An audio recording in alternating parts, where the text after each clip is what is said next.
औज़ुबिल्लाहिमिनश्शैतानिर्रजीम बिस्मिल्लाहिर्रहमानिर्रहीम। अस्सलामुअलैकुम वरहमतुल्लाहि वबरकातुहू।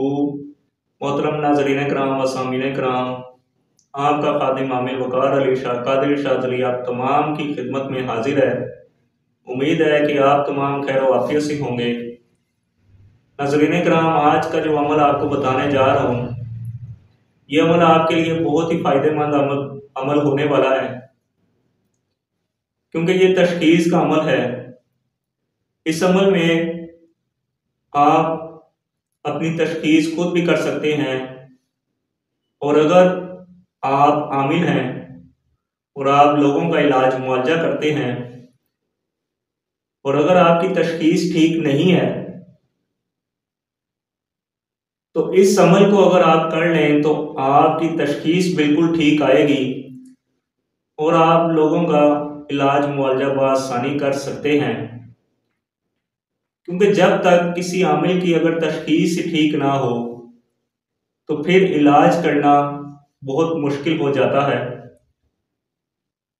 नाज़रीन किराम, इंशाअल्लाह ताला आज की इस वीडियो में आपको मुकम्मल तफसील के साथ बताऊंगा कि आपने अपनी तशख़ीस खुद कैसे करनी है।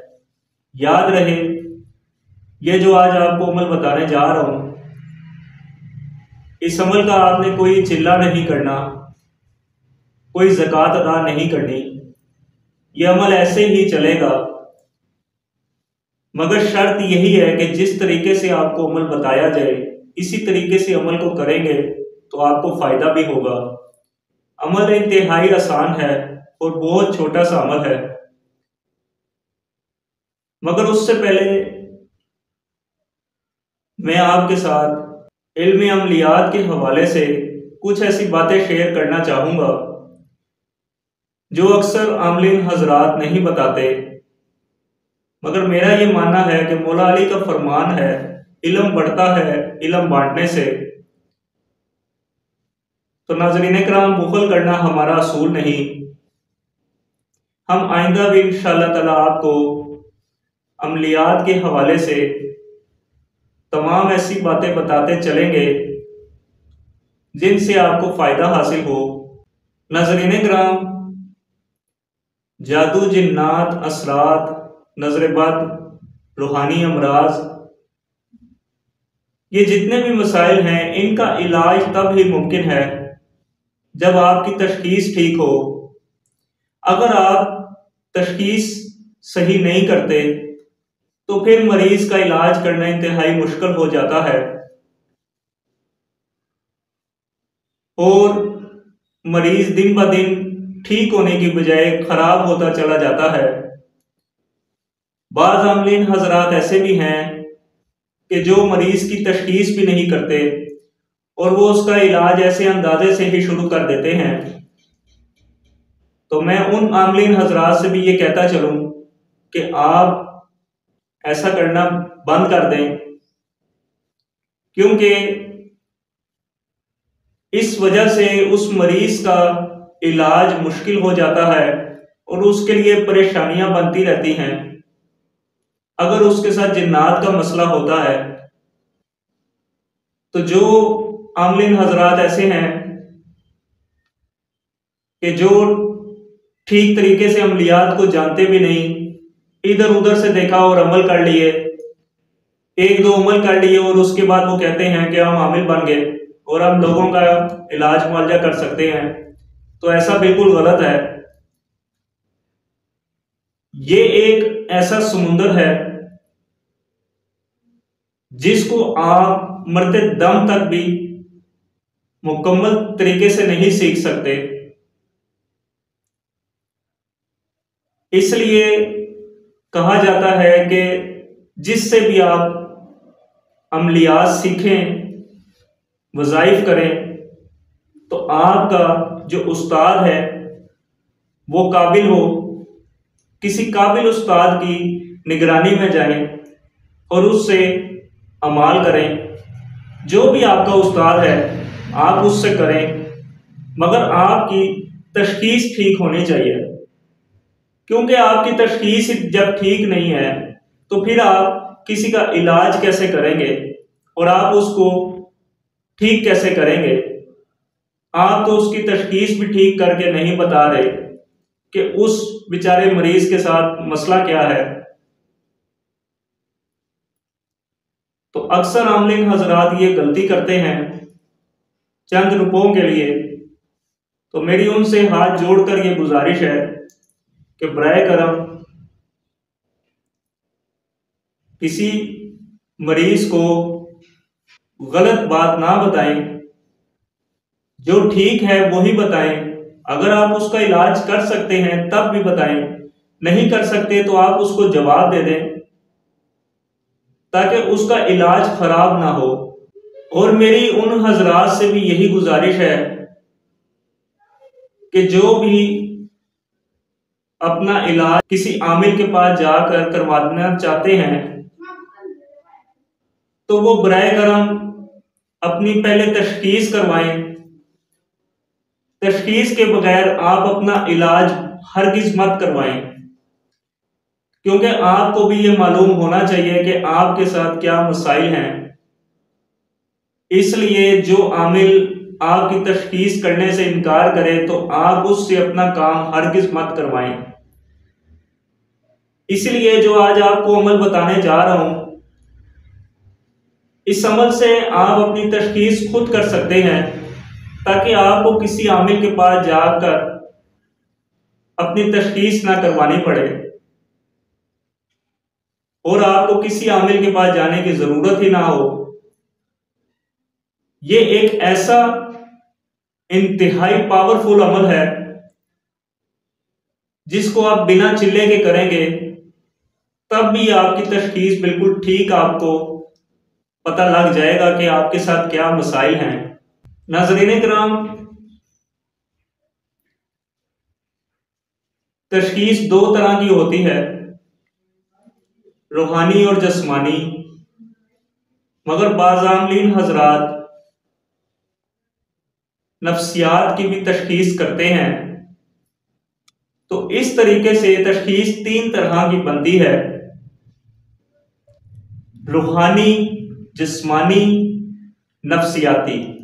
रूहानी अमराज में जादू, जिन्नात, असरात, नजर बद और दीगर अमराज शामिल हैं,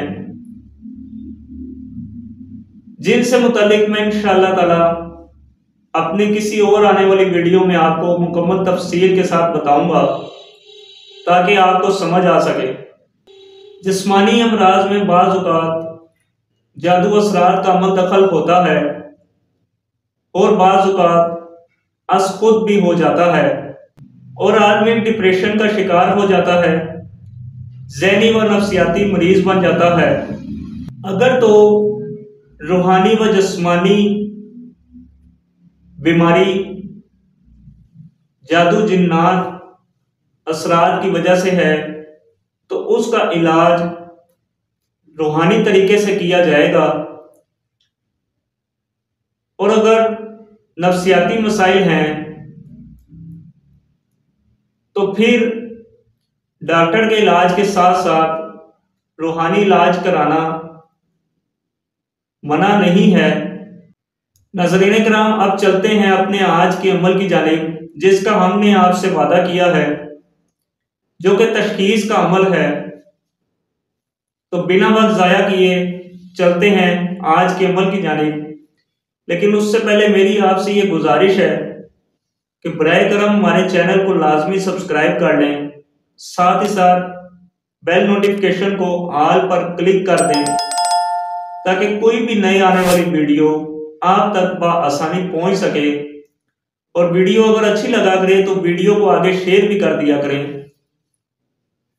ताकि लोगों का भला हो सके। क्योंकि जैसे कि आप जानते हैं कि हम अपने इसी चैनल पर आपके लिए अमाल अपलोड करते रहते हैं ताकि आप हमारे अमाल से फायदा हासिल कर सकें। नाज़रीन किराम, आपने जो अमल करना है वो बहुत ही आसान सा अमल है जो आपको इस वक्त आपकी स्क्रीन पर नजर आ रहा है। आपने करना कुछ यूं है कि आपने बावजू होकर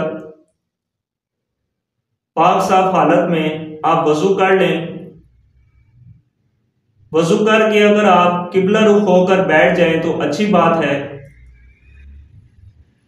और फिर आपने 7 बार सूरत फातिहा पढ़नी है, 7 बार आपने आयतल कुर्सी पढ़नी है, 7 बार सूरतुल काफिरून पढ़नी है, 7 बार सूरत इखलास, 7 बार सूरत फलक और 7 बार आपने सूरत वन नास को पढ़ना है। इन तमाम को आपने बिस्मिल्लाह के साथ पढ़ना है। और जब ये आप पढ़ लें, मोहतरम नाज़रीन किराम, जब भी आपने किसी मरीज की तशखीस करनी हो तो आप उस मरीज को सामने बिठा लें और यही जो अमल आपको बताया गया है, इस अमल को आप ऊंची आवाज के साथ ठहर ठहर कर पढ़ना शुरू कर दें। तेज तेज आपने नहीं पढ़ना, ठहर ठहर कर आपने पढ़ना है। जब आप तमाम ये पढ़ाई जो आपको बताई है, ये जब आपकी मुकम्मल हो जाए तो उस मरीज पर दम कर दें, यानी उसके सिर में और दिल पे फूंक मारकर उस मरीज से आप उसकी कैफियत को पूछें कि वो क्या महसूस कर रहा है। अगर तो वो आपको बताता है कि उसका सिर भारी हो रहा है या जिस्म में दर्द आ रही है, कंधों में दर्द आ रही है, तो फिर आप समझ जाएं कि उसके साथ जिन्नात का मसला है, आसेब का मसला है। और अगर वो आपको कहे कि मेरा जिस्म हल्का हो रहा है, मुझ पर बोझ जो है वो खत्म हो रहा है, तो फिर आप समझ जाएं कि उस पर जादू है, असरात हैं। और अगर वो कहे कि उसको कुछ भी महसूस नहीं हो रहा, तो फिर आप समझ जाएं कि उसको किसी भी तरह का कोई रूहानी मसाइल नहीं है। उसको जो बीमारी है वो डॉक्टरी मसला है। फिर आप उसको मशवरा दें कि वो डॉक्टर से रब्ता करे और अपना डॉक्टरी इलाज करवाए। नाज़रीन किराम, याद रहे जो आपको अमल की तादाद बताई है, आपने इसी तरतीब से इस अमल को करना है। ज्यादा बार आपको पढ़ने की जरूरत नहीं है, सिर्फ 7-7 बार आप इस अमल को करेंगे तो आपकी तशखीस बिल्कुल ठीक आएगी। और जो मेरे प्यारे बहन भाई आमिल नहीं हैं, वो अपनी तशखीस खुद करना चाहते हैं, तो वो भी इसी तरीके से, जो तरीका बताया गया है, इसी तरीके से वो अपनी तशखीस करेंगे। जो मरीज अपनी तशखीस खुद करना चाहता है, उनके लिए ये जरूरी है कि वो किसी और को अपने पास बिठा लें और उसको ये पढ़ाई कहें कि वो आप पर पढ़ के दम करे और आपसे के तमाम सवाल जवाब करे। तो इंशाअल्लाह ताला आपको ये मालूम हो जाएगा कि आपके साथ जादू है, जिन्नात है, असरात है, आसेब है या कुछ और मसला है। तो ये तमाम तशखीस आपकी जो आएगी वो ठीक आएगी। ये इतना पावरफुल अमल है जो मैंने आपको ये बताया है। नाज़रीन किराम, उम्मीद करता हूं वीडियो अच्छी लगी होगी। वीडियो अच्छी लगा करे तो वीडियो को लाइक करें, चैनल को सब्सक्राइब करें और वीडियो को आगे शेयर भी कर दिया करें। याद रहे, जब आपकी तशखीस ठीक होगी तो आप मरीज का इलाज बआसानी कर सकते हैं। मिलते हैं आने वाली वीडियो में। खुदा हाफिज।